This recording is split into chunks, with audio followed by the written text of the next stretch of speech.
ಬೆಂಕಿ ಐತಿ ಲುಕ್ ತಂಪೈತಿ ಕಾಕ ಕಿಕ್ಕ ಹೊಡೆಯೋದಂದ ಮಿಕ್ಕೈತಿ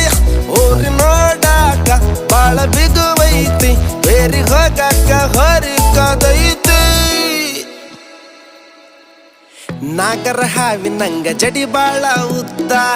ಒಮ್ಮೆರ ನೋಡಬೇಕು ಅಕ್ಕಿ ನಡಿಗಿ ಕದ್ದ ಸಾಲ ಕೇಳುತ್ತೈತಿ ಜೇನು ಹುಳ ಬಂದ ಸ್ವೀಟು ಕಮ್ಮಿ ಆತು ಕೊಡು ಸ್ವಲ್ಪ ಅಂತ ಊರ ಬಿಸಿಲಿಗಿಂತ ಈಕಿ ಬಾಳ ಹಾಟು ಬಂದ್ರ ಯಾರರ ಹಡ್ಡ ಪಕ್ಕ ಫೈಟು ಕಾಡಿ ಬೇಡಿ ನೋಡಿ ಹಿಡಿಬೇಕು ಕೈ ಕೂಡಿ ನಡೆಯಬೇಕು ಟಚ್ ಮಾಡ್ತ ಮೈ ಪಾನು ಪರಕು ತಿಂದಿದ್ ಸಾಕು ಡೊಳ್ಳು ಹೊಟ್ಟೆ ಒಳಗ ನೀನು ನೂಕು ಬ್ಯೂಟಿ